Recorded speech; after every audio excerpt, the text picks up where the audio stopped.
नमस्कार दोस्तों, हर हर महादेव। आपका स्वागत है आपके चैनल वास्तु विजय में। मैं आपका दोस्त विजय मिश्रा। आप हमसे संपर्क कर सकते हैं। आपको कोई भी वास्तु अथवा ज्योतिष संबंधित कार्य अपने घर में हो, परिवार में हो, या किसी दोस्त का कोई काम हो, आप हमसे संपर्क कर सकते हैं। आपका कोई पूजा पाठ धर्म कर्म रिलेटेड कोई क्वेश्चन हो, सवाल हो, आप उसके लिए भी हमें संपर्क कर सकते हैं। हमारा ईमेल आईडी और हमारा व्हाट्सएप नंबर फ्लैश हो रहा है नीचे।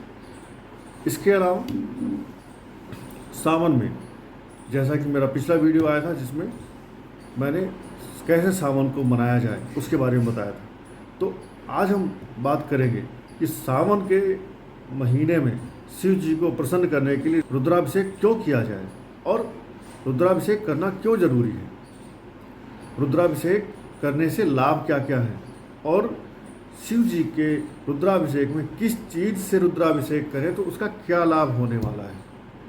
ठीक है, तो हम पहले बात करेंगे रुद्राभिषेक क्यों जरूरी है, फिर हम बात करेंगे रुद्राभिषेक में कोई पुराणों में ऐसी कोई कहानी है कि रुद्राभिषेक किसी ने किया हो, शिव जी का अभिषेक किया हो, उससे उसे क्या मिला है।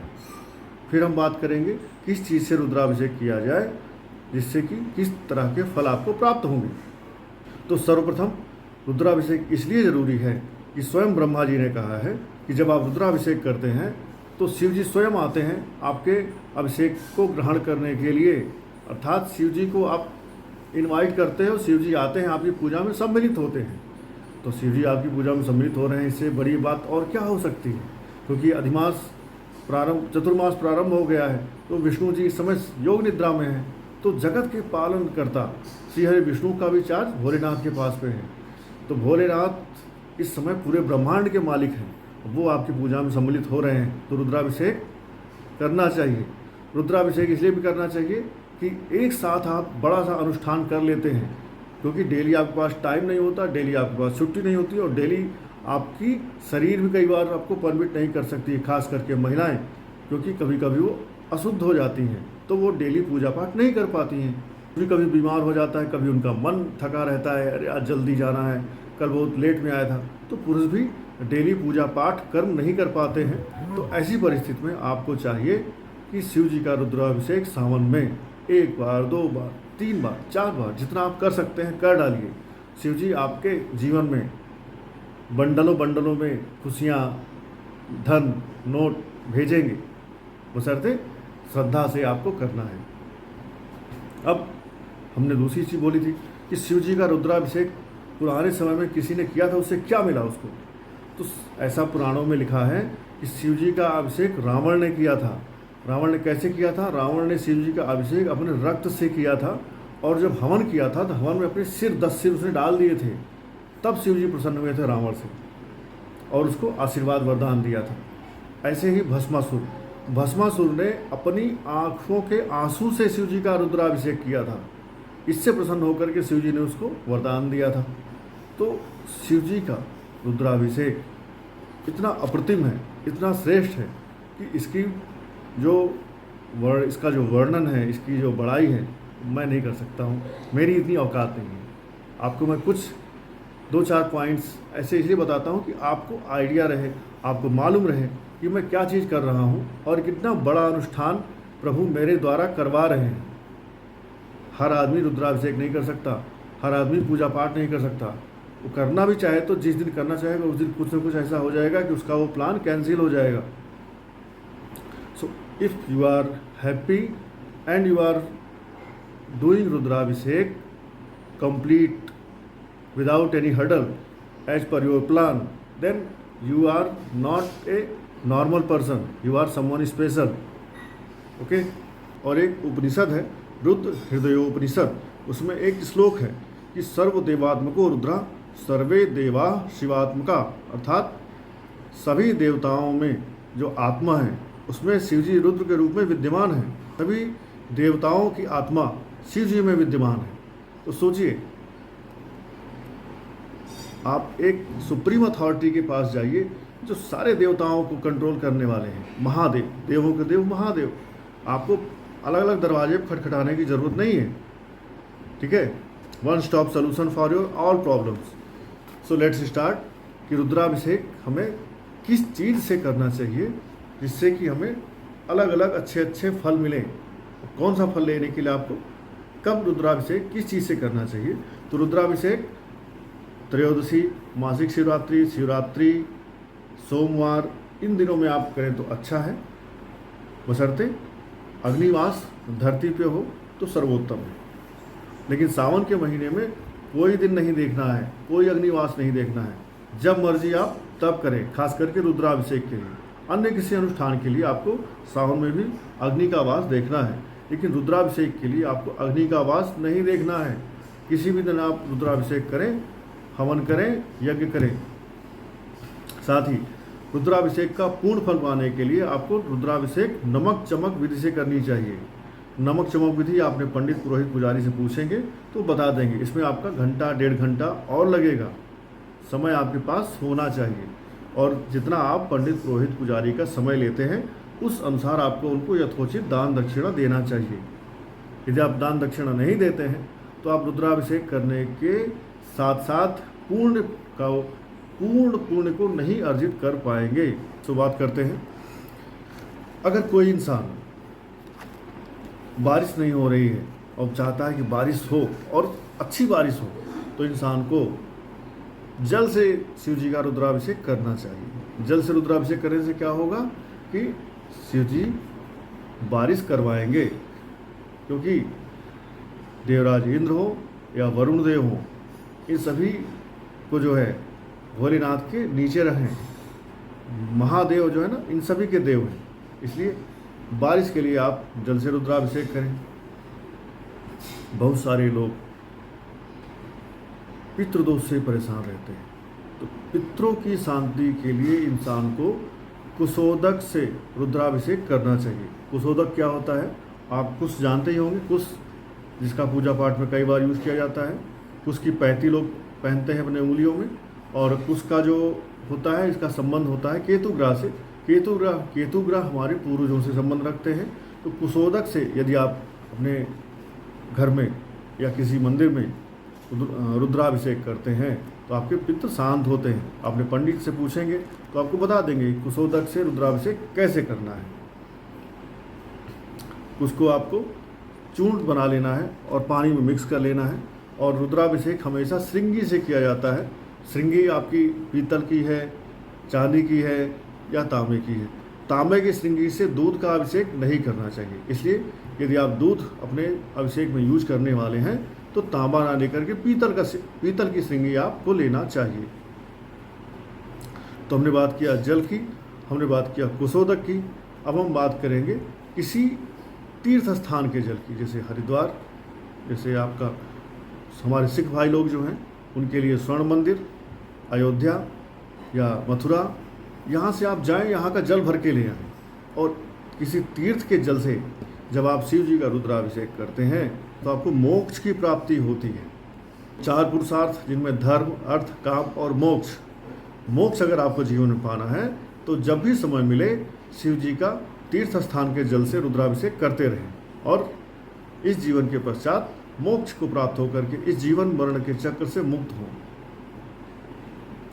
नेक्स्ट, अगर आप चाहते हैं कि आपके पास गाड़ी हो, आपका घर नहीं बन पा रहा है, कोई काम ऐसा है जो रुका जा रहा है, आप उसको आगे ले जाना चाहते हो, पीछे जा रहा है या होल्ड पड़ा हुआ है, तो आपको दही से शिव जी का रुद्राभिषेक करना चाहिए। यदि आपने दही से शिव जी का रुद्राभिषेक किया तो आपके घर में गाड़ी आ जाएगी, घर नहीं है तो घर आ जाएगा, और जो काम आप अभी तक करने के लिए प्रयासरत थे वो आपका काम हो जाएगा।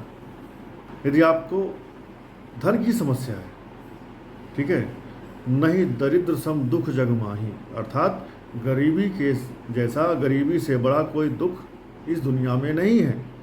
इसलिए यदि आपके घर में धन की समस्या है तो आपको इस सावन के समय में ईख के रस से, गन्ने के रस से शिव जी का रुद्राभिषेक कर लेना चाहिए। शिव जी का अगर आपने गन्ने के रस से रुद्राभिषेक कर लिया तो आपके घर में धन की समस्या खत्म हो जाएगी। आपका जहाँ कहीं पैसा रुका हुआ था वो पैसा रुकेगा नहीं, वो पैसा आपके पास आएगा, नए आय के स्रोत बनेंगे। आपका काम जो नहीं चल रहा है वो काम चलेगा, जिससे आपकी लाइफ में धन का आगमन सुचारू रूप से होता रहे। इसी क्रम में यदि आप चाहते हैं कि आपका धन वैभव लोग आपको जाने, आपके स्पर्म काउंट को अगर आप बढ़ाना चाहते हैं, संतान सुख नहीं मिल रहा है, तो आपको किस चीज़ से शिवलिंग का रुद्राभिषेक करना चाहिए? आपको शहद और घी से रुद्राभिषेक करना चाहिए शिव जी का। ऐसा करने से आपको शुक्र के जो अशुभ प्रभाव जीवन में मिल रहे हैं, अर्थात स्पर्म काउंट की कमी, जीवन में धन वैभव की कमी, सुख की कमी, वैवाहिक जीवन आपका डावाडोल है, आपस में कैट फाइट चल रही है, इन सब को खत्म करके अपने जीवन को ट्रैक पे ला करके सुख, सौभाग्य, धन तीनों एक साथ पाने के लिए आपको घी और शहद से ही रुद्राभिषेक करना चाहिए। अगर आपने घी और शहद से रुद्राभिषेक किया तो फिर आपको ऊंचा ओहदा, प्रमोशन, नेम फेम ये भी शुक्र महाराज दिला देंगे भोलेनाथ की कृपा से, क्योंकि भोलेनाथ के परम भक्त हैं शुक्र महाराज। तो भोलेनाथ प्रसन्न हुए तो शुक्र महाराज आपसे कैसे अप्रसन्न रह सकते हैं? भोलेनाथ प्रसन्न हुए, शुक्रदेव प्रसन्न हुए, शुक्रदेव प्रसन्न हुए, माता लक्ष्मी प्रसन्न हुई, माता लक्ष्मी प्रसन्न हुई, आपके जीवन में क्या नहीं है? फिर अब सब कुछ आपके पास है। यदि आप मानसिक तनाव से जुड़ रहे हैं, डिप्रेस्ड हैं, डिप्रेशन है, आप साइकोलॉजिकल प्रॉब्लम से जूझ रहे हैं, आप किसी साइकोलॉजिस्ट के पास जा रहे हैं, बीमारी आपको परेशान कर रही है, खास करके मानसिक रूप से आप परेशान हैं, तो आपको किस चीज़ से इस बार रुद्राभिषेक करना है? आपको इत्र से, इत्र ले आए और इत्र से शिव जी का रुद्राभिषेक करें। अब रुद्राभिषेक होता है 2 से ढाई घंटे का। उसमें आप अगर जल से करना है, दूध से करना है, दही से करना है तो आप प्योर उससे करते हैं। लेकिन जब आपको इत्र से करना हो तो आप क्या करेंगे? इत्र की 2-3 शीशी ले आएँ और पानी में मिला करके उससे अभिषेक करें। ऐसा नहीं कि आपको 5 लीटर इत्र ले आना है। गन्ने का रस, दूध, दही, गंगा जल, ये तो 4 से 5 लीटर लगता है। लेकिन जब आपको इत्र से करना हो, दही से करना हो, तो आप 1 लीटर दही लाएं, उसको दूध में मिला करके पतला कर लें, क्योंकि मोटा दही रहेगा तो श्रृंगी फंस जाएगी। तो रुद्राभिषेक करते समय ध्यान रखें कि आपकी श्रृंगी फंसनी नहीं चाहिए, आपकी जो धारा है वो कंटिन्यू रहे। इसलिए आपका जो भी जिस लिक्विड से आप अभिषेक करने जा रहे हैं वो छान लें, उसमें कोई कूड़ा या करकट ना रहे। गन्ने के रस में गन्ने वाला जब जूस निकालता है तो कई बार उसमें गन्ने का तिनका आ जाता है, गन्ने का जो होता है छिलका आ जाता है, तो उसको भी आप छान लेंगे तो आप उसमें कचरा नहीं रहेगा और आपकी श्रृंगी जाम नहीं होगी। आपकी श्रृंगी आप जब तक रुद्राभिषेक करें तब तक कंटिन्यू चलती रहेगी। यदि आप पुत्र की समस्या से परेशान हैं, आपको संतान नहीं हो रही है, तो आप क्या करेंगे? आपको गाय के दूध से अभिषेक करना है जिससे आपको पुत्र की प्राप्ति हो। तो अभी तक हमने देखा दूध से, दही से, शहद से, घी से, जल से, गंगा जल से और कुशोदक से, इतनी चीज़ों के बारे में हमने बात की। अभी हम बात करेंगे अगर मीठे दूध से अगर आपने शिव जी का अभिषेक किया तो क्या होगा। यदि आपने मीठे दूध से अर्थात दूध में शक्कर या मिश्री या शहद मिला करके अगर आपने रुद्राभिषेक किया तो आपको क्या क्या मिल सकता है। यदि आपने इससे कर दिया तो कोई मूर्ख इंसान हो, जड़, वो भी बुद्धिमान हो जाएगा, उसको भी इंटेलिजेंसी भोलेनाथ प्रदान कर देंगे, उसके भी दिमाग में चेतना आएगी, भले ही वो एक मूर्ख इंसान हो, दिमाग उसके पास बिल्कुल ना हो। तो मूर्ख इंसान अर्थात किसी के बच्चे में कुछ ब्रेन की प्रॉब्लम है, आपको लगता है कि आपका बच्चा मेंटली उतना स्ट्रांग नहीं है, बहुत आज के समय में बच्चे चालाक देखे जाते हैं, लेकिन आपको लगता है आपका बच्चा भोला है, लोग उसको उल्लू बना देते हैं, तो अपने बच्चे के लिए या अपने पति के लिए, अपनी पत्नी के लिए, भाई के लिए, बहन के लिए, किसी के लिए भी आप मीठे दूध से शिव जी का अभिषेक करें, जिससे कि उस इंसान के अंदर बुद्धि का संचार हो।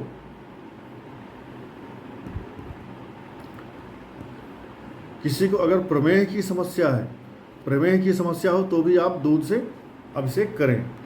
और अगर गाय के दूध में घी मिला करके आपने अभिषेक किया तो आपको मिलेगी निरोगी काया, आरोग्यता, मीन्स आपकी इम्यूनिटी बढ़ेगी।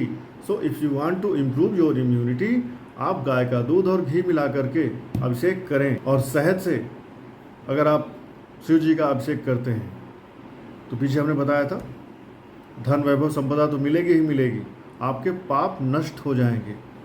और जब शिव जी के सहस्त्र नाम उच्चारण कर रहे हों, जप कर रहे हों, उस समय आप देसी गाय के घी से यदि शिव जी का अभिषेक करते रहते हैं तो आपका वंश विस्तार होता है। आपके संतान नहीं हो रही तो संतान होगी, आपके ग्रैंड डॉटर्स नहीं हो रही हैं तो वो होंगे, इससे आपका वंश वृद्धि होगा।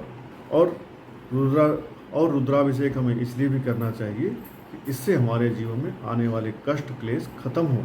आपकी संतान नहीं हो रही तो संतान होगी, आप पितृदोष से परेशान हैं, आप कहीं ऐसी समस्या से परेशान है जिसका आपको हल नहीं मिल रहा है, हल निकल नहीं रहा है, तो इन सब समस्याओं से बचने के लिए भी आप रुद्राभिषेक कर सकते हैं। किसी का व्यापार नहीं चल रहा, किसी के बच्चे की एजुकेशन रुकी पड़ी है, वो पढ़ने में मन नहीं लग रहा है, या जो भी आपकी समस्या है, तो आज के समय में मेनली इंसान की फाइनेंशियल प्रॉब्लम्स हैं, फिर इंसान की इंटरपर्सनल रिलेशनशिप जो हैं वो प्रभावित हो रही हैं। उन दोनों का इलाज करने के लिए, जो भी कोई आपकी अन्य समस्या हो उनका इलाज करने के लिए आपको शिव जी की शरण में इस सावन में जाना है। और जाना ही नहीं है, नतमस्तक होकर के श्रद्धा के साथ शिव जी को नमन करना है और उनकी यथासंभव सेवा करनी है, भक्ति करनी है। आई होप इन सब चीज़ों को आप फॉलो करेंगे। और हमारा अगला वीडियो आने वाला है जिसमें हमने बताया है कि किस शिवलिंग पर रुद्राभिषेक करने से क्या फ़ायदा होता है। सोना, लोहा, तांबा, पीतल, चांदी, नीलम, मोती, अर्थात किस शिवलिंग पर आपको रुद्राभिषेक करने से क्या चीज़ प्राप्त होगा, तो उसको भी आप ज़रूर देखें और अपने जीवन में आने वाले समय में रुद्राभिषेक करके अपने जीवन को धन्य बनाएं। हर हर महादेव, जय श्री राम।